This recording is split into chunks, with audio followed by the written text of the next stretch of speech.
नमस्कार, मैं बीना और आप देख रहे हैं Bihar ticks. Bihar ticks bulletin में जानेंगे देश दुनिया की 15 बड़ी खबरों के बारे में। चलिए एक नजर डालते हैं हेडलाइंस पर। पटना एआईएम्स और आईजीएमएस के ऊपर हुई फूलों की बारिश, कोरोना वॉरियर्स को दिया गया सम्मान। मुख्यमंत्री नीतीश कुमार ने कहा, श्रमिक स्पेशल ट्रेन से आने वाले मजदूरों को नहीं हो कोई समस्या। सरकारी अस्पतालों को दिए गए 77,000 पीपीई किट, 15 दिन से वार्डों में तैनात डॉक्टर और कर्मियों की होगी कोरोना जांच। बिहार लौटने वालों से ट्रेन का किराया वसूलने के मामले में बिहार सरकार ने कहा, केंद्र के निर्देश पर वसूल रहे हैं पैसा। डीजीपी गुप्तेश्वर पांडे का बड़ा बयान, बिहार में कहीं नहीं ग्रीन जोन, शाम 7 बजे से सुबह 7 बजे तक होगा कर्फ्यू। पटना मेट्रो का बदल गया प्लान, पहले से ज्यादा बेहतर होगी सुविधाएं। कोरोना संकट में बिहार के किसानों को मिलेगा अनुदान, लगभग 3.5 लाख किसानों को मिलेगा फायदा। तेज प्रताप यादव ने कोरोना वॉरियर्स पर पुष्प वर्षा का किया स्वागत, भारतीय सेना को दी सलामी। गरीब मजदूरों का किराया देने को सरकार तैयार नहीं, केंद्र और राज्य सरकार का गरीब विरोधी चेहरा सामने आया, तेजस्वी यादव ने कहा। हड़ताली पीडीएस दुकानदारों को खाद्य मंत्री की चेतावनी, पीओएस मशीन इस्तेमाल करने नहीं तो जेल जाने के लिए रहे तैयार। और अभी एक नजर डालते हैं देश दुनिया की प्रमुख खबरों पर। हंदवाड़ा एनकाउंटर में 5 जवान शहीद, प्रधानमंत्री नरेंद्र मोदी बोले, देश उनकी शहादत को नहीं भूलेगा। विदेशों में फंसे नागरिकों को वापस लाने के लिए महाअभियान, यूएई में 1,50,000 से ज्यादा भारतीयों ने कराया रजिस्ट्रेशन। मध्य प्रदेश के पूर्व मुख्यमंत्री कमलनाथ ने कहा, उपचुनाव के बाद कांग्रेस सत्ता में वापसी करेगी। हरीश साल्वे ने कहा, कुलभूषण जाधव के लिए भारत को एक बार फिर जाना पड़ सकता है आईसीजे। किम जोंग के सामने आते ही नॉर्थ कोरिया और साउथ कोरिया के बीच सीमा पर गोलीबारी। और अब समाचार विस्तार से। देश में महामारी का मुकाबला कर रहे कोरोना वॉरियर्स के सम्मान में रविवार को भारतीय वायुसेना ने फूलों की बारिश की। भारतीय वायुसेना की तरफ से देश भर में उन अस्पतालों और प्रमुख स्थानों पर पुष्प की वर्षा की गई जहां लगातार कोरोना महामारी से निपटने के लिए हमारे डॉक्टर्स और प्रशासनिक अधिकारी दिन रात मेहनत कर रहे हैं। इसी दौरान पटना एम्स और आईजीएमएस के ऊपर फूलों की बारिश, कोरोना वॉरियर्स को सम्मान दिया गया। मुख्यमंत्री नीतीश कुमार ने अधिकारियों को निर्देश दिया है कि लॉकडाउन में दूसरे राज्यों में फंसे जो लोग बिहार आए हैं या आने वाले हैं उन्हें कोई समस्या नहीं हो, इसका पूरा ध्यान रखें। सभी राज्यों के साथ आवश्यक समन्वय बनाएं ताकि बिहार आने वाले इच्छुक लोगों को कोई परेशानी नहीं हो। कोरोना वायरस के मुकाबले के लिए स्वास्थ्य विभाग तैयारी में जुटा है। सभी सरकारी अस्पतालों में डॉक्टरों और स्वास्थ्य कर्मियों की सुरक्षा को लेकर 77,000 पीपीई किट भेजे गए हैं। जिलों में सिविल सर्जन और मेडिकल कॉलेज अस्पताल में अधीक्षक के माध्यम से पीपीई किट उपलब्ध कराए गए हैं। वहीं 33,340 पीपीई किट बिहार मेडिकल आधारभूत संरचना विकास निगम के पास स्टॉक में उपलब्ध है। इधर वार्डों में 15 दिन से काम करने वाले डॉक्टर और कर्मियों को ऑफ ड्यूटी में कोरोना की जाँच कराई जाएगी। मरीजों को भी अब जाँच के बाद ही वार्ड में शिफ्ट किया जाएगा। बिहार सरकार के आपदा प्रबंधन विभाग के प्रधान सचिव प्रत्यय अमृत ने कहा है कि रेलवे मंत्रालय ने श्रमिकों से ट्रेन का किराया वसूलने को कहा है, लिहाजा बिहार सरकार पैसा ले रही है। बिहार सरकार ने फिर दोहराया है कि बिहार लौटने वाले हर व्यक्ति को ट्रेन का किराया चुकाना पड़ेगा। राज्य में लगातार बढ़ रहे कोरोना के मामलों को देखते हुए डीजीपी गुप्तेश्वर पांडे का बयान सामने आया है। रविवार को उन्होंने कहा है कि बिहार में कहीं भी ग्रीन जोन नहीं है, पूरे राज्य में या तो रेड है या फिर ऑरेंज जोन है, जबकि केंद्र सरकार ने बिहार के 5 जिलों को रेड जोन, 20 जिलों को ऑरेंज जोन और 13 जिलों को ग्रीन जोन की सूची में रखा है। डीजीपी ने कहा है कि राज्य में पूरी तरह से लॉकडाउन लागू है और जो भी इसे तोड़ने की कोशिश करेगा पुलिस उसके खिलाफ कड़ी कार्रवाई करेगी। पुलिस शाम 7 बजे से लेकर सुबह 7 बजे तक कर्फ्यू जैसी सख्ती बरतेगी, यहाँ तक कि जिन्हें पास मिले हैं उन वाहनों में परिचालन पर भी रोक होगी।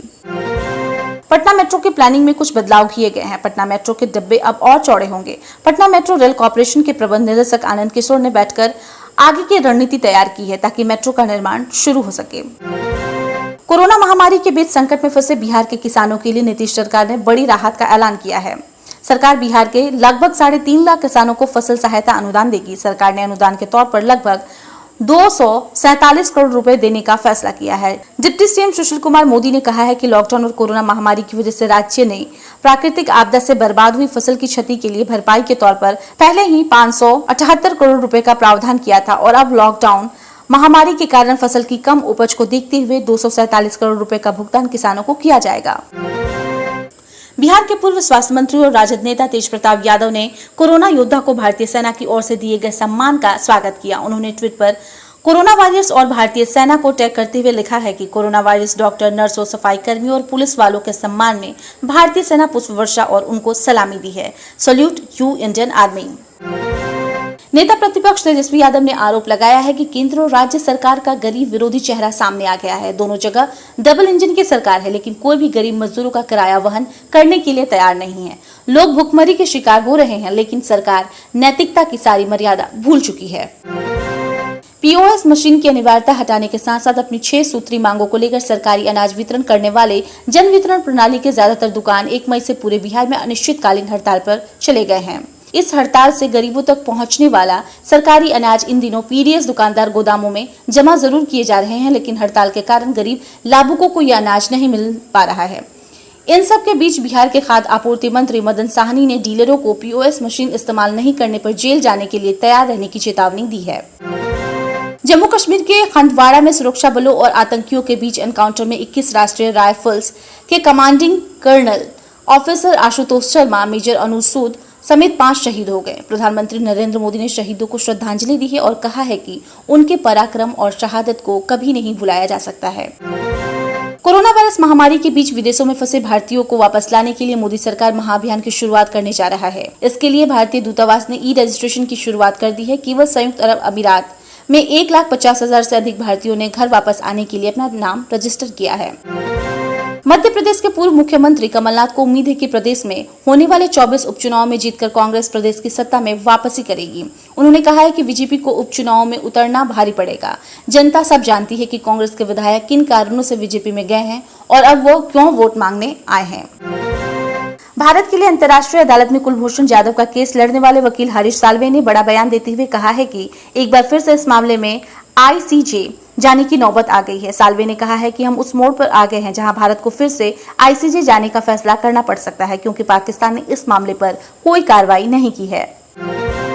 उत्तर कोरिया के तानाशाह किम जोंग उन के सामने आने के बाद दक्षिण कोरिया के सीमा पर गोलीबारी हुई है। दक्षिण कोरिया ने कहा है कि उसके और उत्तर कोरिया के सैनिकों के बीच तनावपूर्ण सीमा पर गोलीबारी हुई है। ज्वाइंट चीफ ऑफ स्टाफ ने सियोल में बताया है कि उत्तर कोरिया के सैनिकों ने रविवार को दक्षिण कोरिया के सीमा सुरक्षा चौकी पर गोलीबारी की।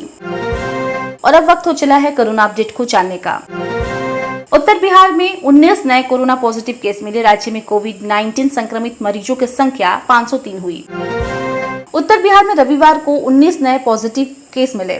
Muzaffarpur SKMCH microbiology virology lab की रिपोर्ट के अनुसार शिवहर में 1, बेतिया में 4 और पूर्वी चंपारण में 4 पॉजिटिव मरीज मिले हैं। इस तरह अब बिहार में कुल कोरोना संक्रमित मरीजों की संख्या 503 हो गई है।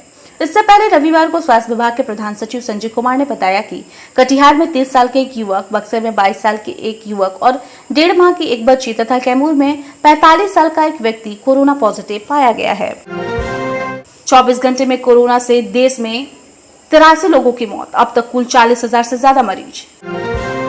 भारत में विदेशी नागरिकों सहित कोरोना वायरस महामारी से संक्रमित होने वालों की संख्या रविवार को बढ़कर 40,263 हो गई है। स्वास्थ्य मंत्रालय ने रविवार को जारी आंकड़ों में कहा है कि देश में कोविड-19 संक्रमण के चलते 1306 मौतें हुई हैं और वर्तमान में कुल 28,070 व्यक्ति महामारी से संक्रमित हैं। वहीं पिछले 24 घंटे में कोरोना के 2487 नए मामले सामने आए हैं, जबकि 83 लोगों को इस वायरस की वजह से अपनी जान गंवानी पड़ी है। और अब समय आ गया है क्वेश्चन आवर का। आज का प्रश्न है, पटना मेट्रो रेल कॉर्पोरेशन के प्रबंधक निदेशक कौन हैं? आप हमें कमेंट बॉक्स में कमेंट कर अपने जवाब दे सकते हैं। सबसे पहले जवाब देने वाले 5 लोगों का नाम मैं कल के बुलेटिन में लूंगी। ऐसे ही महत्वपूर्ण खबरों को जानने के लिए देखते रहें बिहार टेक्स। अगर आपने हमारे चैनल को सब्सक्राइब नहीं किया है तो उसे सब्सक्राइब कर लें, उससे लाइक और शेयर भी जरूर करें और हाँ, हमारे फेसबुक पेज को भी जरूर लाइक करें। मुश्किल की इस घड़ी में अपना बहुत ख्याल रखें। धन्यवाद।